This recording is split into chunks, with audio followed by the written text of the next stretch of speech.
Esta mañana vamos a estudiar la palabra de Dios y vamos a hablar acerca de el Dios de lo imposible, entrando a una nueva etapa en cuanto a los encuentros con Jesús. Vamos a entrar a una nueva serie donde vamos a estar hablando acerca de los encuentros con Jesús y hoy día hablaremos acerca de la hija de Jairo y la mujer que estaba teniendo problemas de sangrado. El Dios del imposible. ¿Cuántos de ustedes se consideran personas ecuánimes? ¿Cuántos se consideran tranquilos, capaces de poder enfrentar los problemas, de poder tener la tranquilidad? ¿No? ¿Cuántos? A ver, ¿cuántos se consideran ecuánimes, capaces de poder confrontar cualquier problema? ¿Cuántos de ustedes son tranquilos cuando hay temblores? Les cuento que el último temblor, yo estaba yendo a Won y estaba con mi esposa y me estacioné pues en el Won de acá de La Molina, ¿no? Estacioné el carro, todo, y cuando subí al ascensor, pongo el ascensor, estoy bajando y el ascensor comienza a moverse. Entonces yo comencé a decir, wow, estos de Won, ¿cómo pueden tener un ascensor tan barato y tan terrible, ¿no? Y así, hablando, y cuando llegué al primer piso y se abren las puertas, toditos los trabajadores de Won estaban quietos y las banderitas se movían así.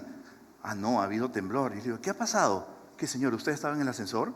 Sí, pero si usted no debe tomar el ascensor cuando hay temblor, pero es que me agarró dentro del temblor. Ah, ha habido temblor.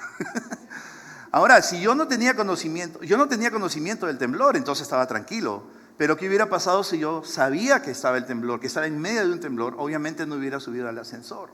Qué importante es ser ecuánime, qué importante es ser tranquilo, qué importante es aprender a poder controlarse y no estar tan nervioso ni tan preocupado por las situaciones que voy a vivir. Esta mañana vamos a ver acerca de un hombre, Jairo, y de su hija, y también de una mujer que tenía problemas de flujo de sangre. Una de las cosas que vamos a ver también es que la verdadera fe nos debe permitir seguir confiando a pesar de las circunstancias que estamos viviendo.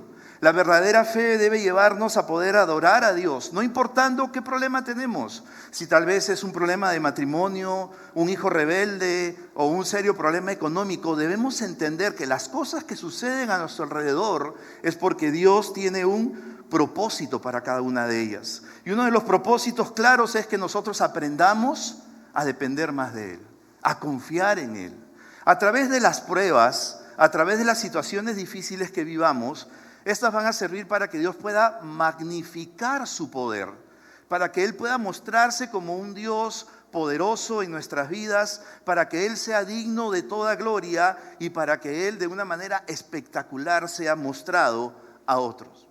Ahora, vayamos a Marcos capítulo 5, lo hemos leído ahí, y nos va a contar acerca de dos historias, de Jairo y su hija y de esta mujer con problemas de flujos de sangre, ¿no? Estos dos problemas, estos dos casos. Ahora vamos a ver algunas comparaciones entre ellas, ¿no? Por ejemplo, Jairo era una persona de mucho dinero, era una persona de que estaba trabajando en una de las sinagogas.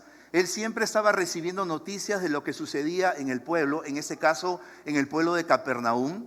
Entonces él era como el oficial principal de la sinagoga en Capernaum y recibía toda información. Y esto es importante porque Jairo había escuchado acerca de lo que Jesús tuvo, el encuentro que tuvo, con un endemoniado, que está en el capítulo 1 de Marcos, donde este endemoniado reconoce que Jesús es el Hijo de Dios, porque los demonios que estaban dentro de él le dicen, ¿qué tienes con nosotros, Jesús de Nazaret? Sabemos que tú eres el Hijo de Dios. Entonces, conocemos primeramente a un Jairo, que era una persona muy honrada, trabajadora, muy respetada, una persona que dirigía la sinagoga y por consecuencia muy religioso. No era fariseo, no era escriba, no era saduceo, simplemente era el jefe de la sinagoga. Él recibía los reportes de los fariseos. Recordemos que en ese momento que estaba viviendo Jairo, Jesús estaba siendo ya confrontado. Los fariseos estaban armando la situación para poder destruir a Jesús. Entonces, esta es una persona, Jairo. Ahora veamos a la otra, la mujer. La mujer, no conocemos su nombre, ella era pobre, había sido rechazada por el sistema religioso, porque el sistema religioso decía de que toda mujer que era de problema de sangre, ¿no? Ella debería ser apartada. Si en algún momento ella tenía su tiempo de periodo de menstruación, según Levítico, ella debería ser apartada, debería ser por 7 días apartada, todo lo que tocare sería declarado inmundo. Eso era en el tiempo de la ley. Y esta mujer es rechazada, avergonzada, excomulgada de la sinagoga. Ahora, pero miramos, Jairo era el jefe de la sinagoga, mientras esta mujer, que era el otro capítulo, la otra vida, era aquella que estaba apartada de todo esto. Y a pesar de toda la situación que ellos estaban viviendo, en la perfecta providencia de Dios, la vida de estas dos personas van a llegar a encontrarse. Ahora, otro dato interesante, muy interesante. Marcos nos dice, y Mateo afirma, Marcos nos dice que la niña de Jairo, la hija de Jairo, tenía 12 años y era hija única. Mientras que Mateo nos dice de que la mujer había sufrido por 12 años esta situación en su vida. Entonces, encontramos 2 episodios. Una niña que nace en este tiempo y nace y vive una vida tranquila, feliz, con un papá de mucho dinero y una posición y la religiosidad y viviendo una vida normal. Y una mujer que comienza a tener problemas cuando esta niña crece. Entonces, estos 2 episodios comienzan a desarrollarse en simultáneo. Y allí va a aparecer Jesús, en el tiempo perfecto. Y recuerda esas palabras, en el tiempo perfecto, en el reloj de Dios, en la forma que Él había establecido. Entonces vamos a encontrar, mi primer punto para esta mañana es la súplica de Jairo. La súplica de Jairo. Voy a leerles lo que dice la Biblia. Después de que Jesús, estoy en Marcos capítulo 5, 21 al 24, después de que Jesús regresó en la barca al otro lado del lago, se reunió alrededor de él una gran multitud, por lo que él se quedó en la orilla. Llegó entonces uno de los jefes de la sinagoga llamado Jairo. Al ver a Jesús, se arrojó a sus pies y le suplicó con insistencia: mi hijita se está muriendo. Ven, pon tus manos sobre ella para que se sane y viva. Jesús se fue con él y lo siguió una gran multitud, la cual se agolpaba sobre él. ¿Qué encontramos aquí? Al gran jefe de la sinagoga, al conocedor, al que tenía un cargo más alto que los fariseos y los escribas y los saduceos, buscando a Jesús para que pueda ayudarle. La fatalidad, la desgracia había llegado a la vida de Jairo. Su hija, la única que él tenía de 12 años, estaba muriendo. Y él va a poner a un lado toda la situación religiosa, toda la situación que le embargaba a él delante de todos los fariseos y demás y del sistema, y va a buscar a Jesús. Se va a arrodillar, le va a suplicar.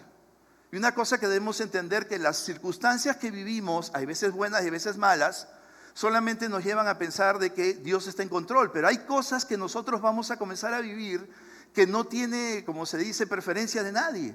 Puede atacar a los ricos, puede atacar a los pobres, puede atacar al inteligente, al no inteligente.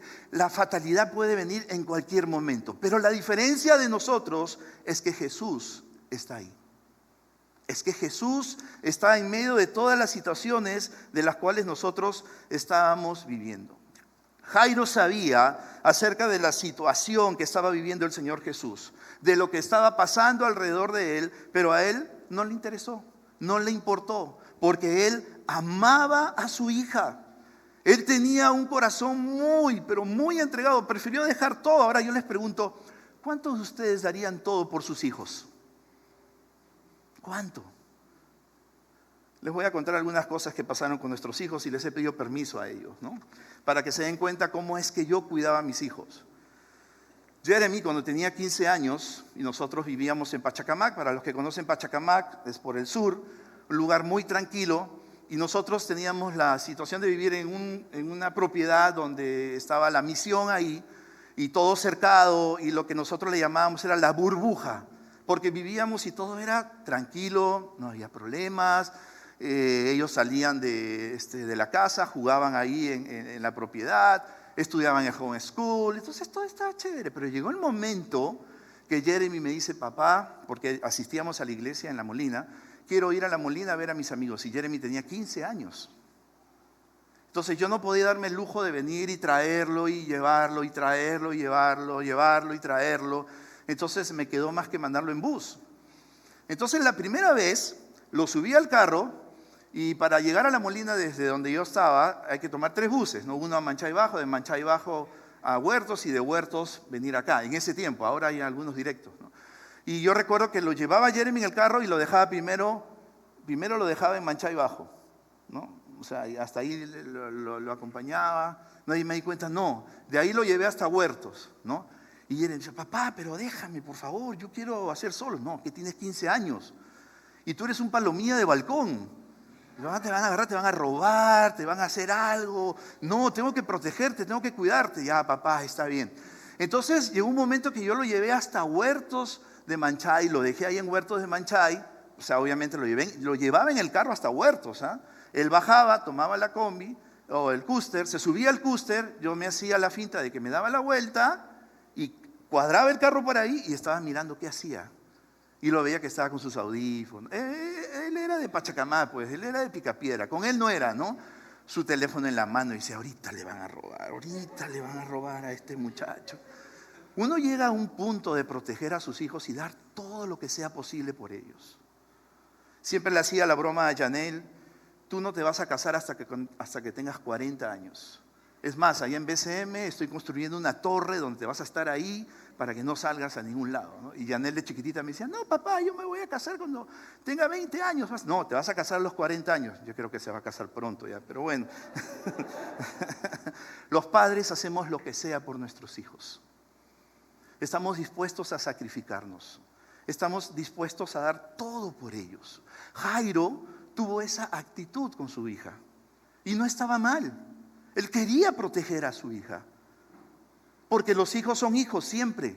No es que tienen 18 años, tienen el DNI y ya dejan de ser nuestros hijos. No, padres, son hijos siempre. Hay que cuidarlos, hay que protegerlos. Hay que soltarles la soguita de vez en cuando, que se vayan yendo. Y de vez en cuando revolvérselas a jalar, ¿no? Para estar ahí. No es controlar, no es supervisar. Simplemente es velar por la vida de ellos. Estar dispuestos a poder ver hacia dónde están yendo nuestros hijos. Y el mejor ejemplo para cuidar la vida de nuestros hijos es nuestra propia vida.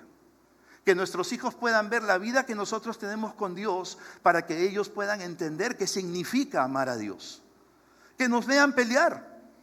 Hay matrimonio que me diga que no pelea. Yo le voy a dar algunos problemitas que tengo. Todos peleamos, todos discutimos. No, es que las mujeres son difíciles.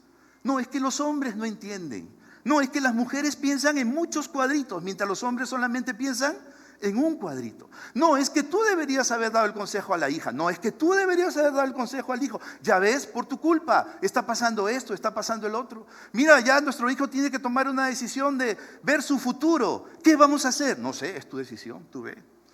Y cuando la mujer le dice eso al hombre y el hombre le dice a la mujer es tu decisión y la mujer toma una decisión sobre el hijo, el hombre inmediatamente le dice, ya ves, por tu culpa están pasando estas cosas. No puede ser. Tenemos que estar en mutuo acuerdo. Jairo tuvo toda la disposición de cuidar de su hija, a tal punto de arrodillarse ante Jesús y decirle, pon tus manos sobre ella para que se sane, porque mi hija se está muriendo. Se está muriendo. Ahora, ¿cómo sabía Jairo que Jesús podía sanarle? ¿Recuerdan que había dicho yo que él había escuchado acerca de Jesús? Que como jefe de sinagoga, él sabía de las cosas que Jesús estaba haciendo y de las que estaba viviendo. Y él podría decir, Jesús, yo te conozco, yo sé quién eres y yo sé que tú puedes salvar a mi hija. Entonces, todo está bien, todo está chévere. Ya Jairo está prácticamente enganchado con Jesús, porque si ves el versículo, lo que dice ahí en la última parte del versículo es que Jesús lo oye y le dice, bueno, vamos. Pero en el transcurso de ir a la casa de Jairo, vamos a entrar a nuestro segundo punto del mensaje, y es un viaje interrumpido.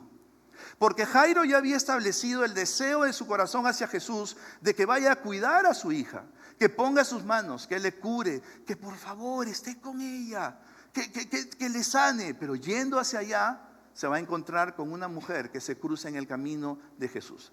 Versículos 25 al 28.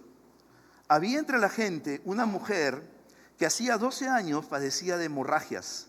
Había sufrido mucho a manos de varios médicos y se había gastado todo lo que tenía sin que le hubiera servido de nada, pues en vez de mejorar, iba de mal en peor. Cuando oyó hablar de Jesús, se acercó a él por detrás entre la gente y tocó su manto. Pensaba, si logro tocar siquiera su manto, quedaré sana. Esta segunda escena es una larga aflicción, pero también es una gran prueba de fe.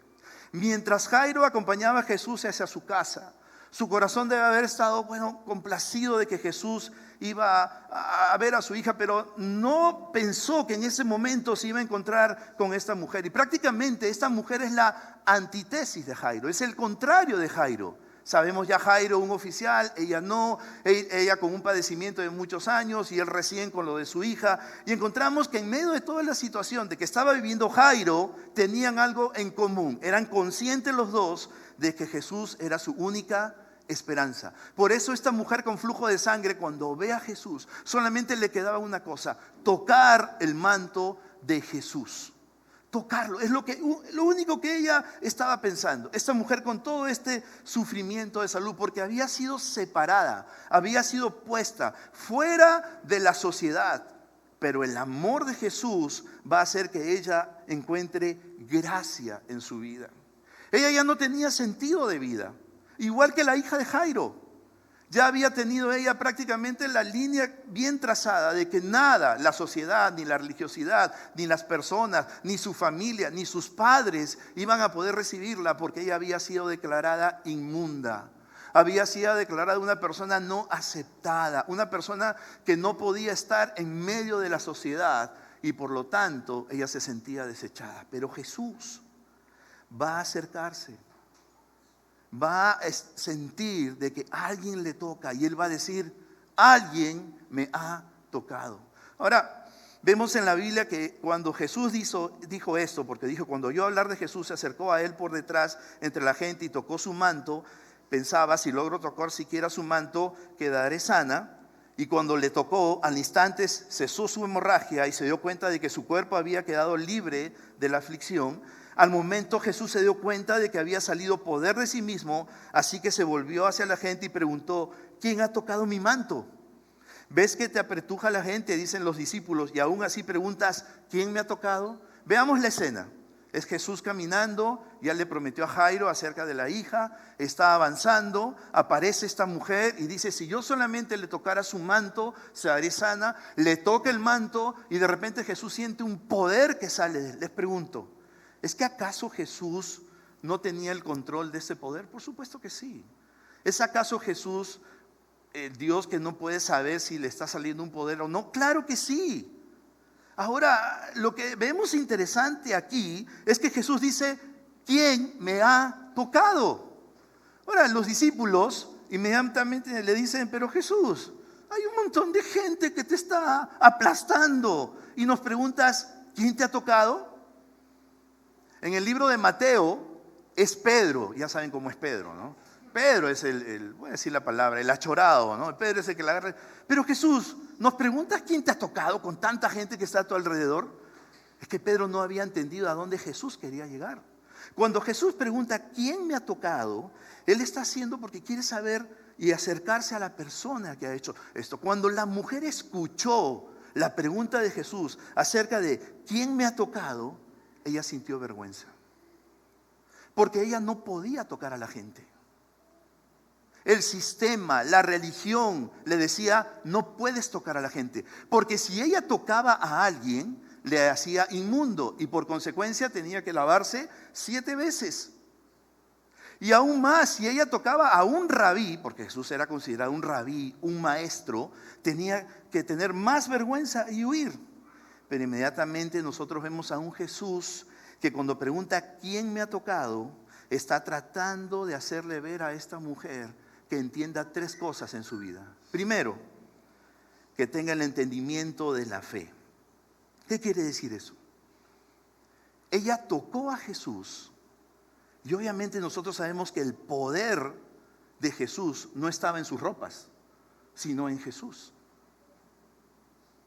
Jesús quiso mostrarle a ella cuando le dice: tu fe te ha salvado. Mostrarle que no es su ropa la que le va a sanar, sino es su poder, es la fe que ella tuvo en Jesús.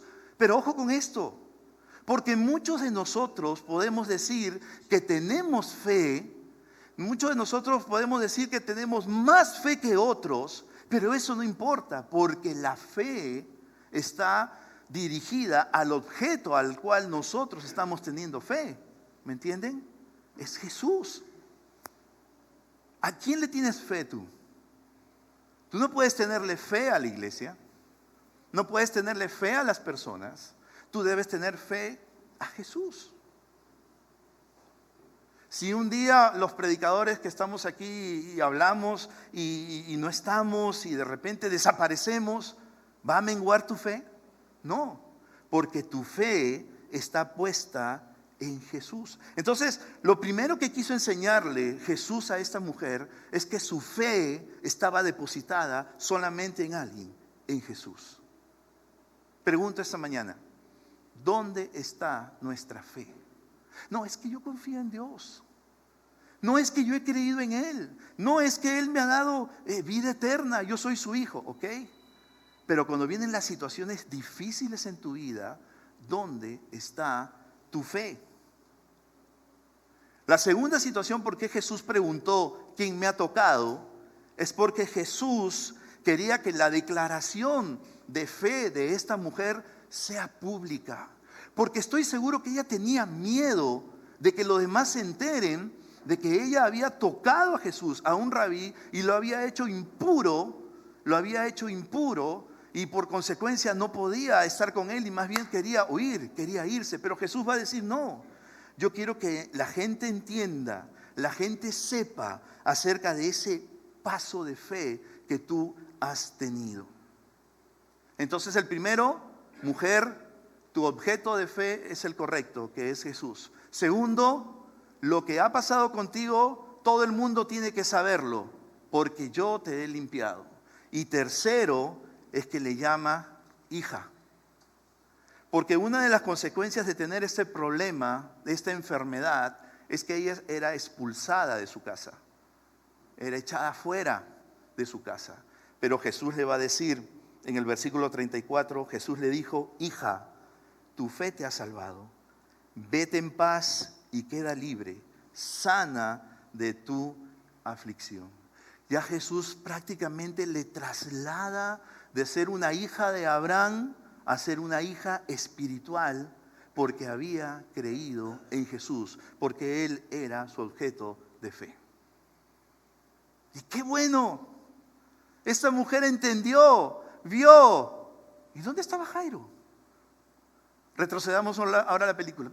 Y Jairo estaba parado mirando toda esta situación y viendo lo que estaba ocurriendo con esta mujer. Y yo me imagino a un Jairo un poco preocupado, desesperados, los discípulos irritados, sobre todo Pedro, un poquito incómodo de qué es lo que está pasando aquí. Y tal vez Jairo entró en angustia porque mi hija se muere, Jesús. No se sabe cuánto tiempo tomó de que la mujer esté con Jesús mientras Jairo estaba parado a un costado. Pero Jairo estaba, mi hija se muere. Mi hija se muere. Y tal vez Jairo hubiera pensado de que Jesús fue negligente en haber tomado a Jairo, haberle dicho, vamos a ver a tu hija, y de repente parar y tratar con esta mujer, gastar el tiempo mientras los minutos eran valiosos porque su hija se muere.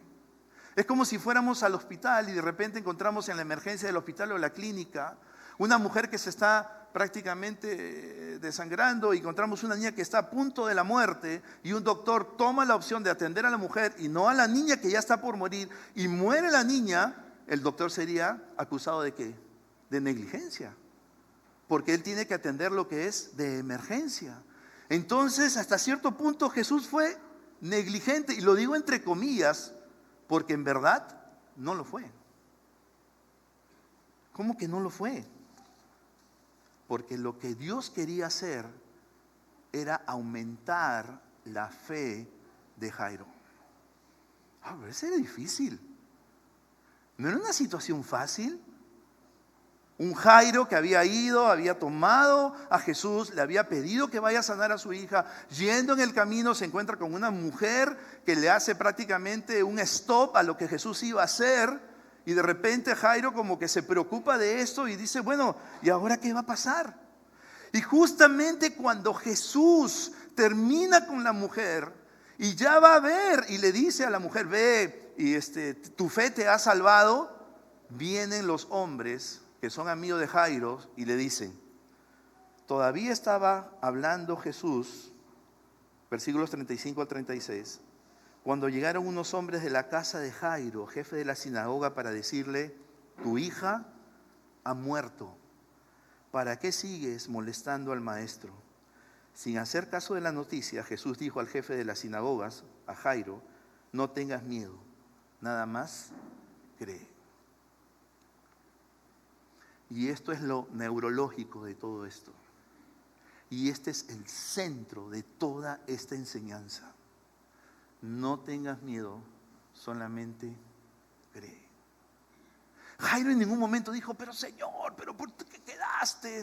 ¿Por qué tomaste el tiempo con esta mujer? Tú deberías haber ido donde mi hija. No, Jesús dijo, no tengas miedo, solamente cree. Aunque pareciera que la demora de Jesús fue mortal, no lo fue. Porque es aquí donde Jesús quiere enseñarle a Jairo que él debe tener fe en él y que no debe tener miedo, sino que debe creer. El tiempo de Dios no es nuestro tiempo. Dice la Biblia que 1000 años para Dios es un día y un día son 1000 años.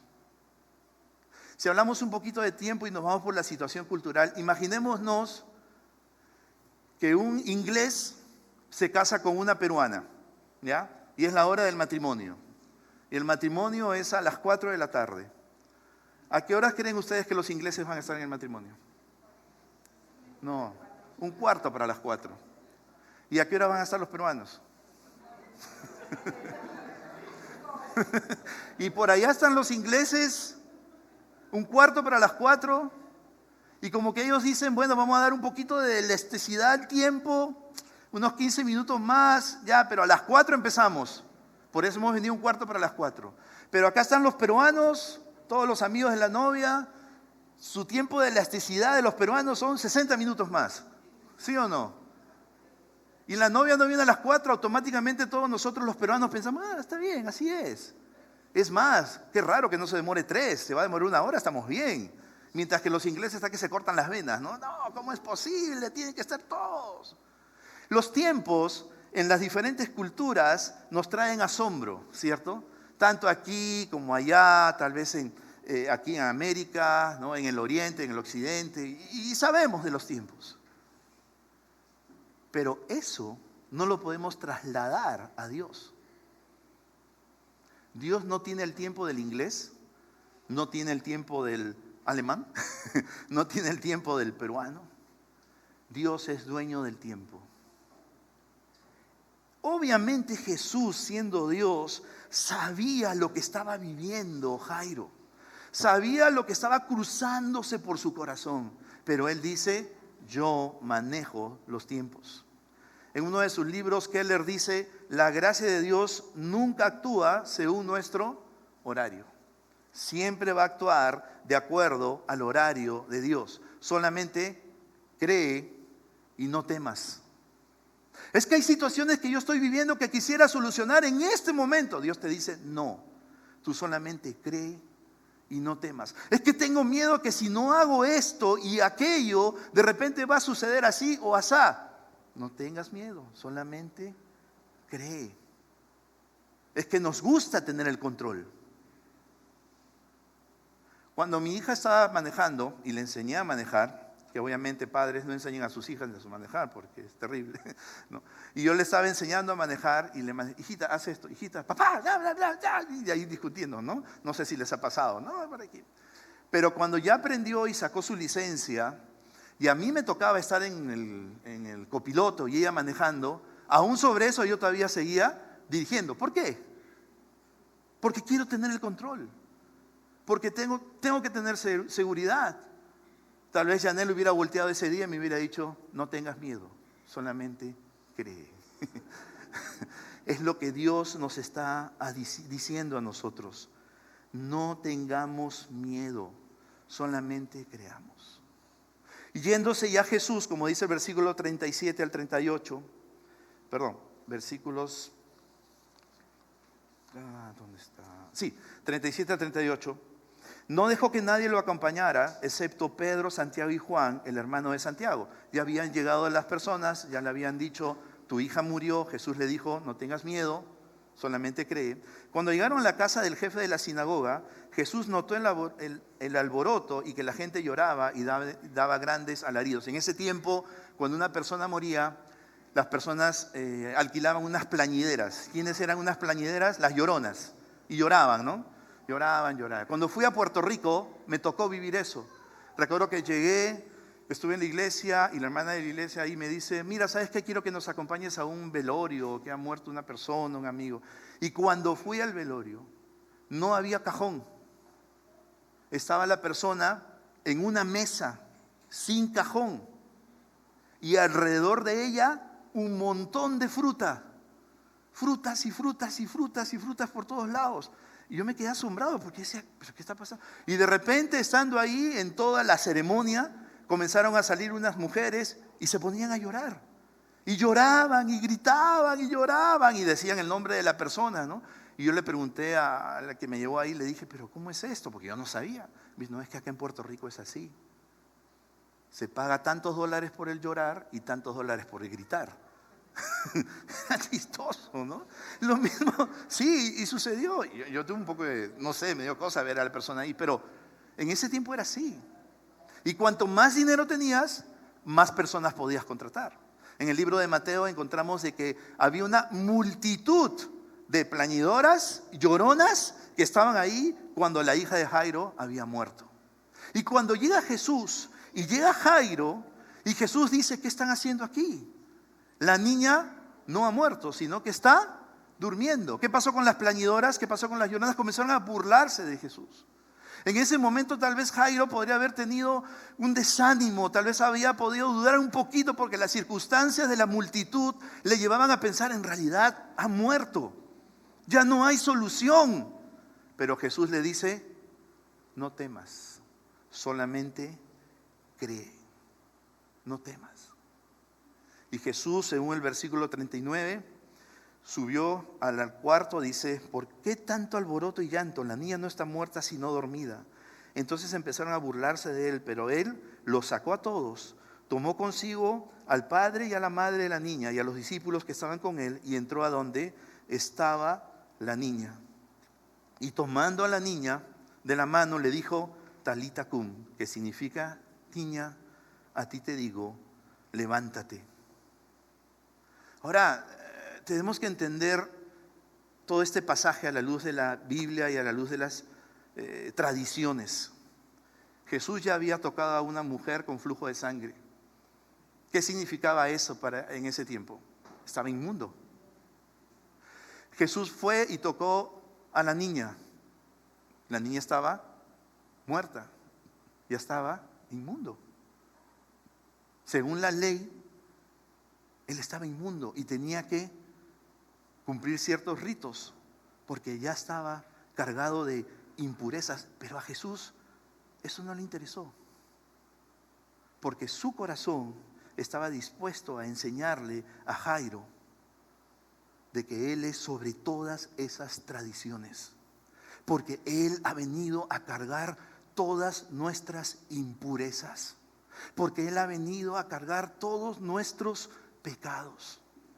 Entonces encontramos a un Jairo que se encuentra en medio de la situación donde su hija ha muerto y Jesús agarra y le dice Talita cumi y la niña resucita. Hermanos, es interesante ver de que no solamente los muertos oyen a Jesús, sino que viven, porque esta chica estaba muerta y cuando él le dice Talita cumi, que significa niña, como dice amorcito, levántate, es como cuando tú vas y levantas a tu hija en la mañana con esa ternura, con ese amor. Jesús prácticamente está mostrando que Él tiene poder sobre la muerte. porque Él estuvo dispuesto a cargar nuestras impurezas.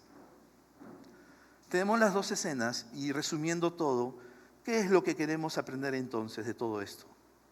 Bueno, nuestro Dios no solo sabe qué hacer en situaciones desesperadas, sino también que Él sabe cuándo y cómo hacerlo, porque para Él no hay nada imposible. No hay nada imposible.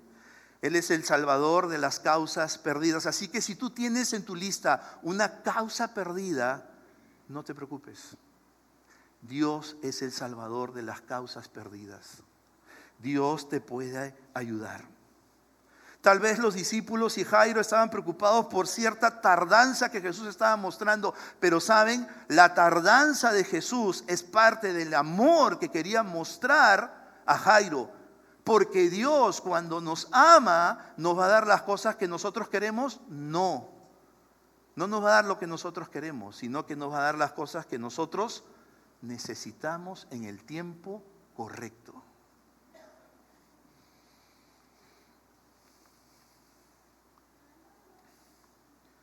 Es importante que aprendamos a hacer las cosas en la cosmovisión de Dios en tu vida. La última vez hablamos acerca de tener una relación con Dios y no una religión. Y ahora yo añado a esto que tú tienes que entender que todo lo que está sucediendo alrededor tuyo es porque Dios está en control. Tu cosmovisión debe ser así, mirar que todo lo que te sucede, todo lo que te pasa es porque Dios te ama. Aunque pareciera que no, aunque pareciera que la situación se torna difícil, aunque pareciera como Jairo que ya todo se había perdido porque su hija ha muerto, Él te va a decir, no temas, solamente cree. ¿Qué situación estás viviendo que te está llevando a dudar de Dios? ¿Qué situación estás viviendo que tu fe se está apartando del objeto de la fe, que es Jesús? ¿Qué situación estás viviendo en tu vida por años que estás cargando en tu espalda? Que estás en tu mochila de desesperación diciéndole, Dios, ¿hasta cuándo? Esta mujer sufrió 12 años. Y por el contrario, la niña vivió 12 años felices, pero en un momento todo se acabó. Pero Jesús dijo, no tengas miedo, solamente cree, solamente cree. Muchas veces las cosas no van a salir como nosotros queremos, pero Él en su sabiduría siempre hará lo que es mejor, siempre hará lo que es mejor para su gloria y para nuestro bien. Te lo digo con mi propia vida. Tantas cosas que he vivido, que muchas veces le he dicho a Dios, Dios, pero ya, ¿cuándo? Haz justicia, respóndeme, por favor, no puedo más. Y Él me dice, tranquilo, solamente cree, no tengas miedo, yo estoy contigo. Jesús tuvo que entrar en contacto con estas impurezas, tanto la niña muerta como la mujer enferma, para cargar nuestros pecados. El Señor Jesús tuvo que venir al mundo como hombre. El Señor tuvo que mezclarse con nuestras impurezas, cargar nuestros pecados, para luego morir en una cruz, como si Él fuera un pecador y así librarnos a nosotros de nuestro castigo. Dice 1 Pedro capítulo 3, versículo 18, porque también padeció una sola vez por los pecados, el justo por los injustos, para llevarnos a Dios, siendo a la verdad muerto en la carne, pero vivificado en espíritu. El justo murió por los injustos. Y termino diciéndote, Él no siempre nos dará lo que queremos, ni en el tiempo en que lo queremos, ni la forma en que lo queremos, pero siempre nos dará lo mejor, lo que realmente necesitamos. Recordemos que estas dos historias empezaron con desesperación y mucha angustia, pero terminó en gozo y en adoración porque Jesús estaba allí. Así que lo que estés viviendo, lo que estamos viviendo, si en un momento de tu vida esto es de desesperación y angustia, no te preocupes, Jesús está allí. Jesús está allí. Solamente, ¿qué te queda? Creer. Creer. ¿Le crees? ¿Le crees? Vamos a orar. Padre, muchas gracias por esta mañana. Gracias por tu palabra. Gracias, Señor, porque la Biblia nos dice que tenemos que tener los ojos puestos en ti, el autor y consumador de la fe, el cual por el gozo puesto delante de él sufrió la cruz, menospreciando el oprobio, y se sentó a la diestra del trono de Dios. Gracias, Jesús, porque tú estás en control, porque nos amas y tu amor, Señor, es inalterable. Y tanto, Señor, como Jairo y esta mujer que creyeron en ti, a pesar de que los dos estaban en situaciones tan difíciles, sin solución, y era algo hasta imposible, tú dijiste: no tengas miedo, solamente cree. Te pido que nuestro objeto de fe seas tú, que no tengamos miedo y que solamente creamos de que tú estás en control, porque es tu tiempo, no nuestro tiempo. Gracias por todo esto. En Jesús tu Hijo. Amén.